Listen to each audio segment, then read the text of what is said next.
नमस्कार, स्वागत है आपका न्यूज 9 नेटवर्क में और मैं हूं आपके साथ इस वक्त अरविंद कुमार सिंह। राजगढ़ से एक बड़ी खबर, जहां बिवारा के अंतर्गत आने वाले ग्राम लखनवास उपार्जना केंद्र का एक मामला सामने आया है, जहां गेहूं न तोले जाने से परेशान किसानों ने चक्का जाम किया है। सीएम शिवराज व सांसद रोडमल नागर का पुतला फूंक किसानों ने कहा कि सांसद जी रोडमल नागर को कहीं देखा हो तो उनको ढूंढ कर लाएगा, उसे इनाम दिया जाएगा। कि राजगढ़ से जहां 84 किसानों का 17,432 क्विंटल गेहूं तौलना शेष रह गया है। टोकन जारी होने के बाद भी ये गेहूं नहीं तौला जा रहा है। मुख्यमंत्री शिवराज सिंह चौहान के मुर्दाबाद के नारे लगे हैं।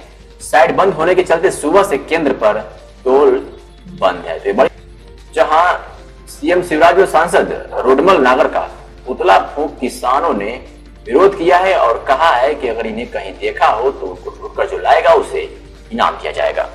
जैसा कि आप लोग देख रहे हैं कि सर्वप्रथम तो अगर मैं ये कहना चाहूँगा कि शासन प्रशासन के अधिकारियों को हम उच्च अधिकारी मानते हैं। तो स्टार्टिंग के जो 15 रोज देखे गए हैं, शुरू के 15 रोज, चाहे आप किसी भी गेहूं उपार्जन केंद्र को ले लो, शुरू के 15 दिनों तक सभी गेहूं उपार्जन केंद्रों पे जो गेहूं उपार्जन केंद्र की क्षमता थी, उससे जैसे किसी एक उपार्जन केंद्र का मैं अगर आपको उदाहरण दूं कि एक उपार्जन केंद्र की क्षमता अगर 3,000 कुंटल तोलने की थी, स्टार्टिंग के 15 दिनों तक उन उपार्जन केंद्रों पे मात्र 50 से 100 कुंटल के मैसेज गए। तो उस समय पे अधिकारियों को ये पता नहीं चला कि यार इस उपार्जन केंद्र की क्षमता 3,000 कुंटल की है, वो 50 कुंटल अगर आज माल तुल रहा है तो आने वाले समय में स्वाभाविक है कि किसानों की क्षमता बढ़ने वाली है। लेकिन उसके बाद में भी प्रशासन नहीं जागा। शुरू के 15 दिन तो प्रशासन सोता रहा और उसके बाद में आप देखते हैं कि अभी जो समस्या आ रही है, बीच में बारदान खत्म हो गए। बारदानों की समस्या किसकी? किसानों की समस्या है, नहीं प्रशासन की समस्या है। उसके बाद में आज देखते हैं किसानों को क्या पता कि क्या पोर्टल होता है, क्या नहीं होता है अधिकारियों की। आज मैं आपको बताता हूं कि लखनवास उपज केंद्र में 100 से 150 किसान अभी भी अपनी उपज बेचने के लिए यहाँ पे खड़े हुए हैं, लाइन लगी हुई है ट्रैक्टरों की। आज आप देख रहे हैं कि महामारी का समय है, महामारी में किसानों को किस तरह से उपज उसने अपनी उपज इकट्ठी करी होगी। उपज इकट्ठी करने के लिए किसानों को 4 महीने तक एक खेत के अंदर घूमना पड़ता है। दिन उसके लिए ना कोई दिन होती है, ना कोई रात होती है, ना उसका कोई खाने का समय होता है, ना उसका पानी पीने का समय होता है। इस महामारी के समय में उस किसान ने ना अपने बारे में सोचा, ना अपने परिवार के बारे में सोचा, और ऐसी परिस्थिति में उसने देश के लिए गेहूं उपार्जन किया।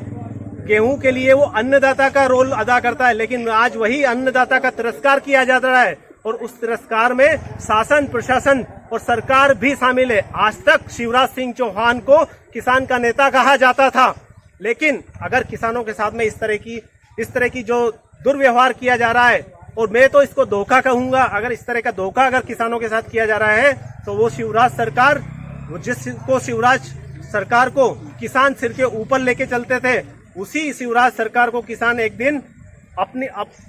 दिन उनको अपनी वैल्यू दिखा देगा कि किसानों का नेता शिवराज था। लेकिन अगर शिवराज को अगर किसान प्यार करना जानता है तो धोखे का बदला धोखा भी देना जानता है। तो इसलिए सरकार से ये हर एक किसान की विनती है कि किसानों के साथ में ना धोखा किया जाए, ना उसके साथ में दुर्व्यवहार किया जाए, उसका एक दाना ईमानदारी से खरीदा जाए, क्योंकि उसने ये जो अन्न उगाया है, उसने स्वयं के लिए नहीं उगाया है, अपने गांव के लिए, अपने जिले के लिए, अपने देश के लिए उगाया है। और यहाँ पर किसानों को आप कहा जाए तो उनको उपहार ना देकर, पुरस्कार ना देकर, कम से कम उनका गेहूं खरीद कर तो उनको पुरस्कृत किया जाए। आप पुरस्कार लेते हो, किसान कर्मठ 2-2, 3-3 पुरस्कार लेते हो, किस हक के लिए पुरस्कार लेते हो? कितने खेतों में आपने हल जोता है? आज किसानों से पूछो किसान किस तरह से अपना हल जोत के किस तरह से गेहूं उपार्जन करता है, और आज आप किसानों के साथ में ये दुर्व्यवहार कर रहे हो। आपका जो आज ये धरना प्रदर्शन जो चक्का जाम है, कब तक चलेगा? ये धरना प्रदर्शन किसी एक व्यक्ति का नहीं है, हर एक किसान का है। एक किसान की आत्मा दुख रही है। उसका आत्मा दुखने का कारण है क्योंकि 10 दिनों से किसान यहाँ पर पड़ा हुआ है, ना उसको पानी की। आप आज में इस बारे में 10 दिन से यहाँ पड़े, गेहूँ तुला आया तो पहला तो हमें दे दिया टोकन देने के बाद अब बंद कर दे तुलवा। आपका कहना, आप 10 दिन से यहाँ हैं, आपको टोकन दे दिया उसके बाद आपकी तुलाई बंद कर दी गई। हाँ तुलाई बंद कर। तो आपका ये जो धरना है कब तक चालू रखेंगे आप? जब तक ये गाँव नहीं तुले जब तक ये गेहूं नहीं तुलेंगे आप लोग यहाँ से नहीं जाओ। धरना खत्म नहीं करोगे? अच्छा, आप लोगों को कितना भाड़ा हुआ है वो ट्रैक्टर का? 10 दिन का 10,000। 10 दिन के 10,000। 10 दिन का 10,000।